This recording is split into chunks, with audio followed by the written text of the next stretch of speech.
প্রায় 4 বছর অপেক্ষার পর সুপারহিট ওয়েব সিরিজ মির্জাপুর ৩ চলতি সপ্তাহে মুক্তি পেতে চলেছে। এই সিরিজে বিজয় বর্মা দ্বৈত চরিত্রে অভিনয় করেছেন। সিরিজে অভিনেত্রী শ্বেতা ত্রিপাঠী একটি গুরুত্বপূর্ণ চরিত্রে অভিনয় করেছেন। শ্বেতার চরিত্রটির সঙ্গে এই সিরিজে একটি অন্তরঙ্গ দৃশ্য ছিল বিজয় অভিনীত ছোটে তেগির সঙ্গে। দেখা যায় ছোটে যৌনতায় খুব একটা অভ্যস্ত নয়। শ্বেতা অভিনীত গোলুই তাকে বাঁধন ছাড়া যৌনতার পাঠ পড়ায়। সম্প্রতি এক সাক্ষাৎকারে অন্তরঙ্গ দৃশ্যে অভিনয়ের বিষয়ে কথা বলেছেন বিজয় বর্মা। সাক্ষাৎকারে বিজয় বলেন, এই চরিত্রটি নিরীহ, সে মন থেকে মেয়েটির প্রেমে পড়েছে। অন্তরঙ্গের পর ছেলেটি নিজের সম্পর্কে অনেক কিছু আবিষ্কার করতে পারে। মেয়েটি এক্ষেত্রে প্রশিক্ষকের ভূমিকা পালন করে। বিজয় আরও বলেন, গোলুর সঙ্গে এই ধরনের সম্পর্ক গড়ে তোলা এই চরিত্রটির একটি গুরুত্বপূর্ণ দিক।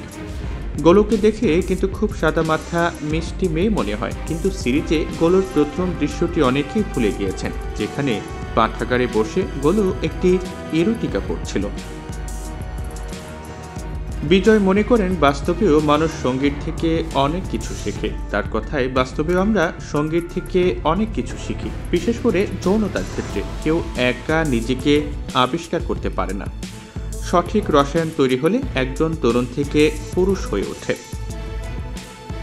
এখানে বলে রাখা ভালো যে লাভ স্টোরিজ 2-তে তামান্না ভাটিয়ার সঙ্গে একটি ঘনিষ্ঠ দৃশ্যে অভিনয় করেছেন বিজয়। বাস্তবেও তামান্নার সঙ্গে সম্পর্কে রয়েছেন তিনি।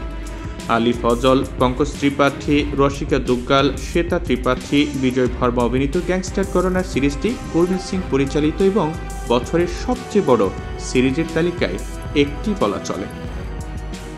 নির্মাতারা সম্প্রতি মির্জাপুর 3-এর একটি ট্রেলার শেয়ার করেছেন, যা ভক্ত অনুরাগীদের মাঝে ব্যাপকভাবে সাড়া ফেলেছে। নির্মাতারা জানিয়েছেন যে মির্জাপুর 3 চলতি বছরের 5 জুলাই মুক্তি পাবে।